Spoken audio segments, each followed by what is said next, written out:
Bonjour à tous et bienvenue sur la chaîne Luc et Isabelle, la Bible simplement. Aujourd'hui, nous allons nous immerger dans un récit extraordinaire.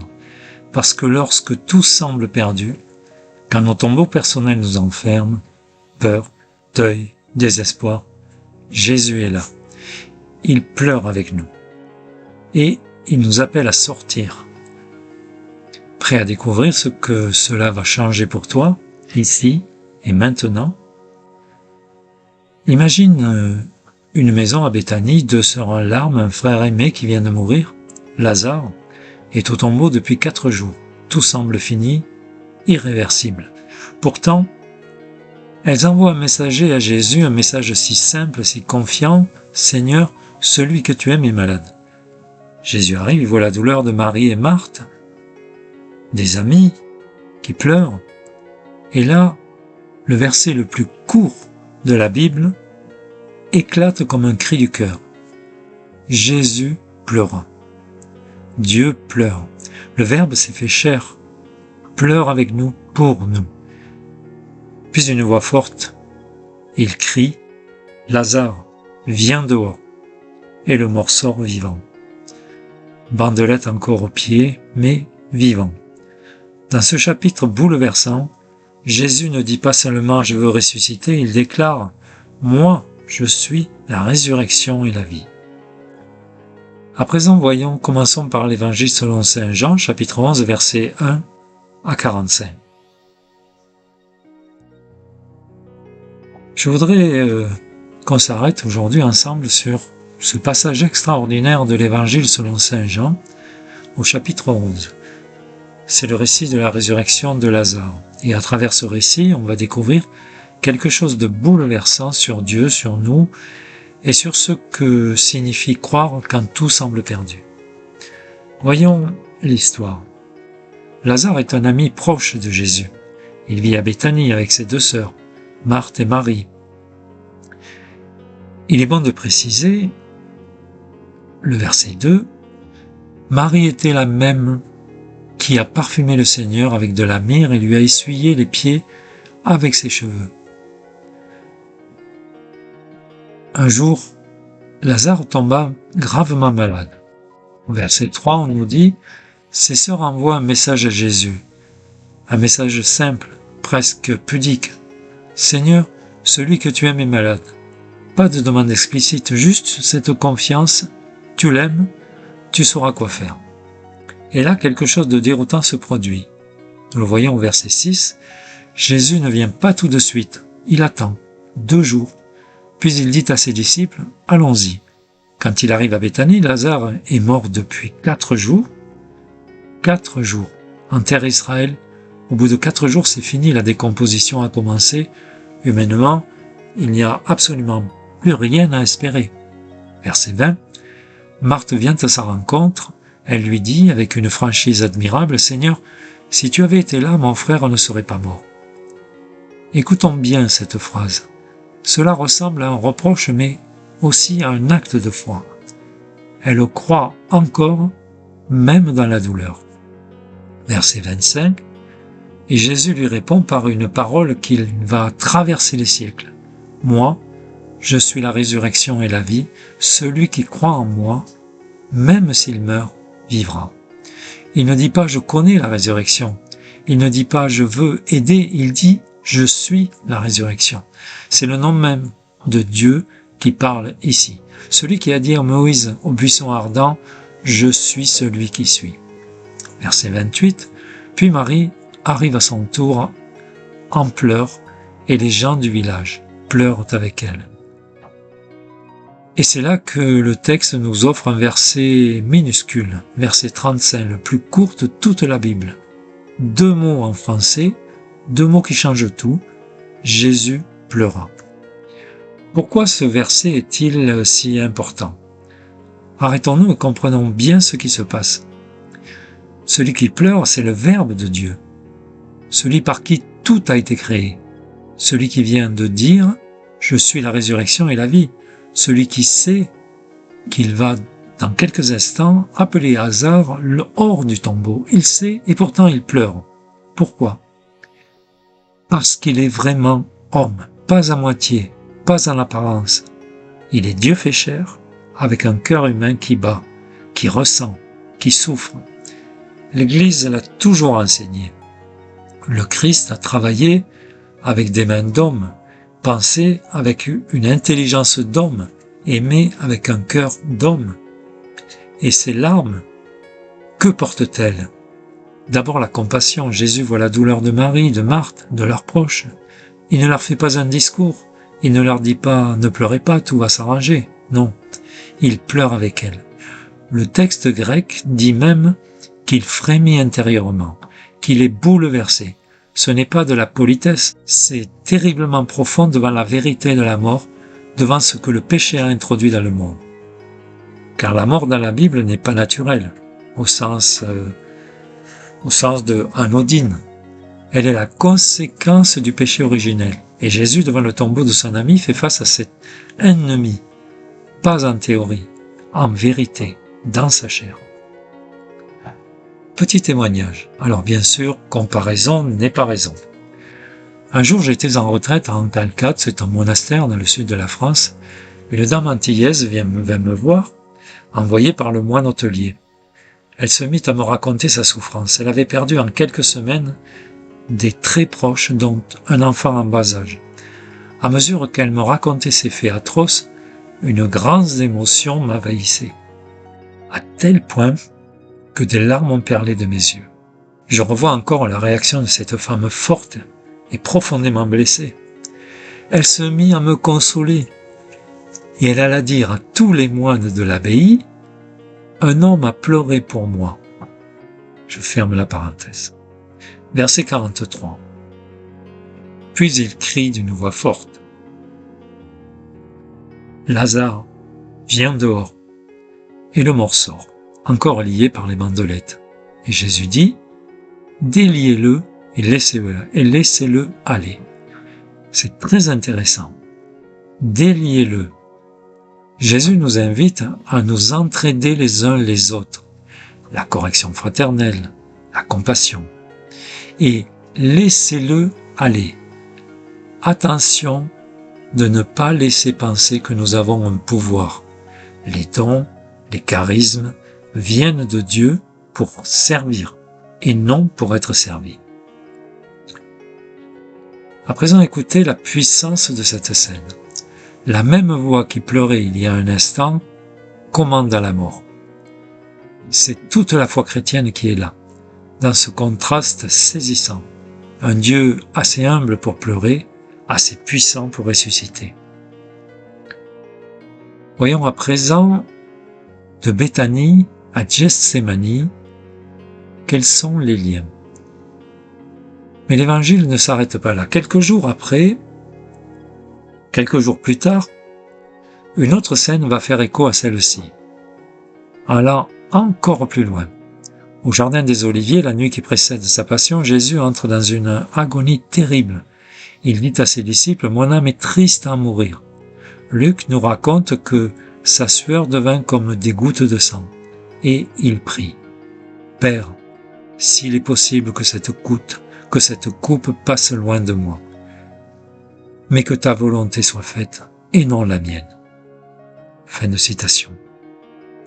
À Béthanie, Jésus pleurait devant la mort d'un ami.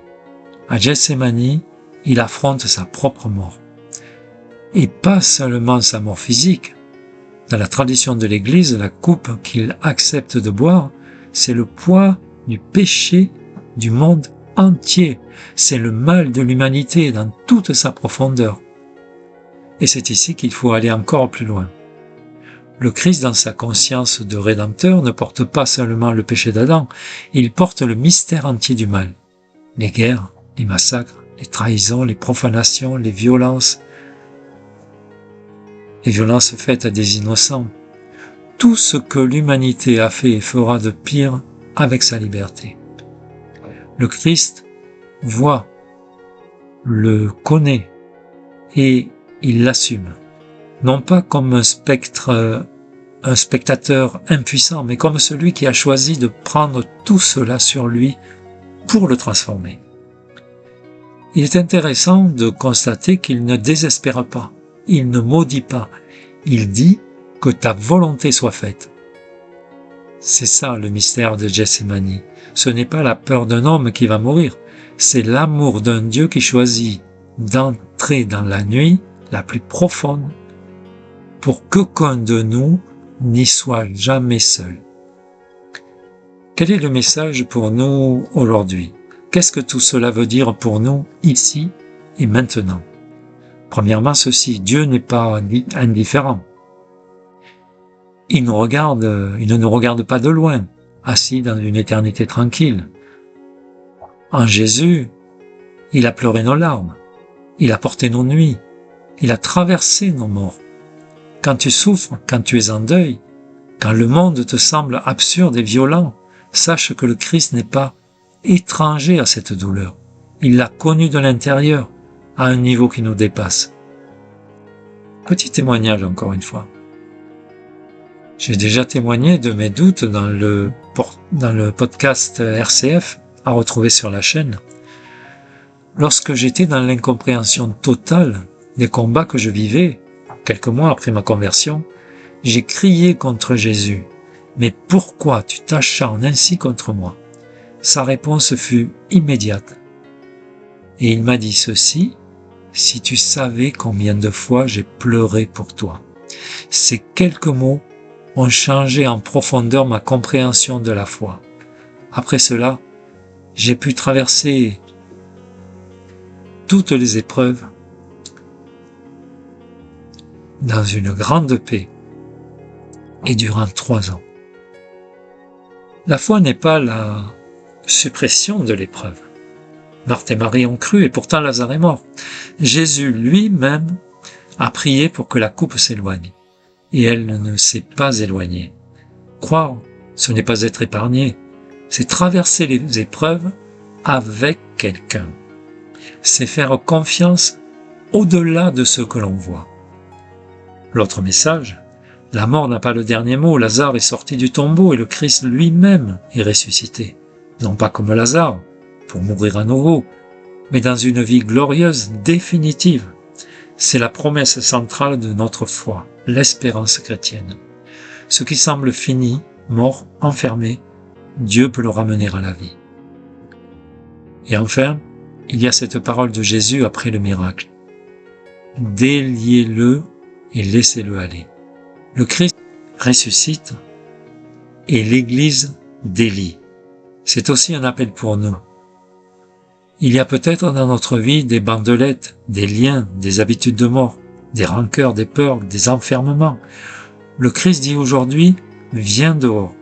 Et il nous demande, les uns pour les autres, de nous aider à nous délier. Lazare ne s'est pas enlevé les bandelettes tout seul. Ce n'est pas Jésus qui l'a aidé. C'est son prochain, ton prochain. Le Christ ressuscite et l'Église délue. En une formule, c'est toute la lecture des Pères qui nous est condensée. Pour conclure, le chapitre 11 de Saint Jean nous montre un Dieu qui pleure, un Dieu qui combat, un Dieu qui ressuscite. À Béthanie, il pleure avec nous, tristesse, compatissante, larmes, face à la mort d'un ami. À Gethsémani, il souffre pour nous. Au matin de Pâques, il a vaincu pour nous une nature divine, une nature humaine complète, corps, âme, rationnelle, agonie, angoisse personnelle face à sa propre mort. Dans les deux scènes, on voit l'âme humaine du Christ. Saint Thomas d'Aquin explique que le Christ a assumé la passion humaine sans désordre. Il a réellement connu la tristesse, la crainte et la douleur. C'est le même Jésus, vrai Dieu, vrai homme, qui n'a pas voulu nous sauver sans nous aimer, ni nous aimer sans partager notre condition. La question qu'il pose à Marthe, il nous la pose aussi aujourd'hui à nous-mêmes. Crois-tu cela? Voyons à présent la première lecture. Ézéchiel chapitre 37 versets 12 à 14. Dans Ézéchiel, Dieu promet à son peuple exilé et désespéré, comparé à des ossements desséchés et à des morts dans les tombeaux, « Je vais ouvrir vos sépulcres. Je vous ferai sortir de vos sépulcres, ô mon peuple, et je vous ramènerai sur la terre d'Israël. Je mettrai mon esprit en vous et vous vivrez. C'est une prophétie de restauration nationale et spirituelle. Dieu fait sortir son peuple de la mort, exilé, désespoir, puis lui redonner vie par son esprit. Les versets 15 à 27 prolongent cette promesse. Dieu réunira les deux royaumes divisés, Juda et Israël, en un seul peuple, sous un seul roi. C'est la descendance de David, avec une alliance éternelle de paix. Il purifiera son peuple, mettra son sanctuaire au milieu d'eux pour toujours, il sera leur Dieu. Le lien avec Jean, le texte d'Ézéchiel annonce symboliquement ce que Jésus accomplit littéralement à Béthanie. Lazare est mort depuis 4 jours enfermé dans un tombeau, comme le peuple d'Israël mort en exil. Jésus crie, Lazare, viens dehors. C'est un écho direct à la promesse divine, d'ouvrir les sépulcres et de faire sortir les morts. Il est la résurrection et la vie, celui qui donne l'esprit de vie promis à Ézéchiel. Les larmes de Jésus devant le tombeau montrent sa compassion humaine face à la mort, conséquence du péché, tandis qu'Ézéchiel montre un Dieu qui combat la mort elle-même pour restaurer son peuple. Dans les deux cas, la mort n'a pas le dernier mot. Dieu pleure avec nous, compassion mais triomphe par sa puissance, résurrection, esprit vivifiant. Il appelle à sortir du tombeau, à être délié, bandelette pour Lazare, restauration et unité pour Israël. En résumé, Ézéchiel 37 promet la victoire de Dieu sur la mort et la division par son esprit. Jean 11 réalise en Jésus qui pleure avec nous, mais nous appelle à la vie éternelle. C'est la même espérance. Dieu ouvre les tombeaux et fait revivre, réunit et délivre. Deuxième lecture, Romains chapitre 8, versets 8 à 11. Dans Romains, Paul explique que ceux qui vivent selon la chair, c'est-à-dire selon leurs désirs égoïstes, ne peuvent plaire à Dieu et mènent à la mort. Verset 8. Mais les croyants, eux, vivent selon l'Esprit de Dieu qui habite en eux. Verset 9. Même si le corps reste mortel à cause du péché, verset 10, l'Esprit donne déjà la vie à l'Esprit. C'est la justice. Surtout au verset 11. Et si l'Esprit de celui qui a ressuscité Jésus d'entre les morts habite en vous, celui qui a ressuscité Jésus d'entre les morts rendra aussi la vie à vos esprits mortels par son esprit qui habite en vous. Paul enchaîne par l'esprit. Nous faisons mourir les œuvres de la chair pour vivre. Nous sommes conduits par l'esprit et devenons fils de Dieu. Verset 14, avec un esprit d'adoption qui nous fait crier Abba Père. Verset 15 à 16, nous sommes donc héritiers de Dieu, co-héritiers du Christ, si nous souffrons avec lui pour être glorifiés avec lui. Le lien fort avec Jean, Jésus dit, je suis la résurrection et la vie, et prouve cela en faisant sortir Lazare du tombeau, corps mortel rendu vivant. Romains 8:11 applique exactement cette même puissance. L'Esprit qui a ressuscité Jésus ressuscitera aussi nos corps mortels. Lazare est un signe visible, préfiguration de la résurrection finale promise à tous les croyants par le même Esprit. Les larmes de Jésus montrent sa compassion face à la mort. Romains 8 montre que cette victoire sur la mort nous rend enfants de Dieu, non plus esclaves dans la peur. Verset 15, mais héritiers, appelés à partager la gloire du Christ. Verset 17, au milieu même des souffrances. Comme Jésus-Christ, Lazare vient dehors, il dit, déliez-le. L'Esprit nous libère de la chair, mort spirituelle, et nous fait vivre comme fils en attente de la rédemption complète de nos corps. En résumé, Jean 11 montre Jésus vaincre la mort physiquement pour un homme. Romains 8 explique que par l'Esprit du ressuscité qui habite en nous, cette victoire devient nôtre. Vie dès maintenant, filiation divine et résurrection future de nos corps. La mort n'a pas le dernier mot, nous sommes enfants et héritiers d'un Père qui pleure avec nous, mais nous ressuscite avec son Fils. Pour conclure, nous venons de terminer ce magnifique chapitre de Saint Jean, 5 vérités toutes simples, mais puissantes, qui reste gravé dans mon cœur. La souffrance n'est jamais une punition de Dieu. La foi se construit pas à pas dans l'obéissance. Le plus grand danger, c'est de croire qu'on n'a plus rien à apprendre. Témoigner demande du courage, mais Jésus nous donne ce courage. Et surtout, quand le monde te rejette, Jésus vient te chercher. Si aujourd'hui tu te sens aveugle dans des domaines de ta vie, si tu te sens rejeté à cause de ta foi, si tu as peur de dire « j'étais aveugle et maintenant je vois », sache que Jésus est encore aujourd'hui la lumière du monde. Il t'attend exactement là où tu es. Il te dit « réveille-toi, toi qui dors », et le Christ t'illuminera. Je t'invite maintenant à prendre 30 secondes dans le silence. Demande-lui simplement « Seigneur, ouvre mes yeux. Je veux voir, vraiment voir. »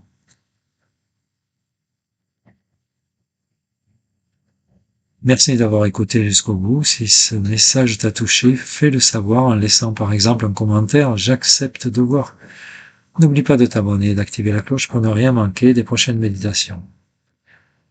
À la semaine prochaine, soyez bénis, que la lumière du Christ illumine votre journée et votre vie entière. Amen.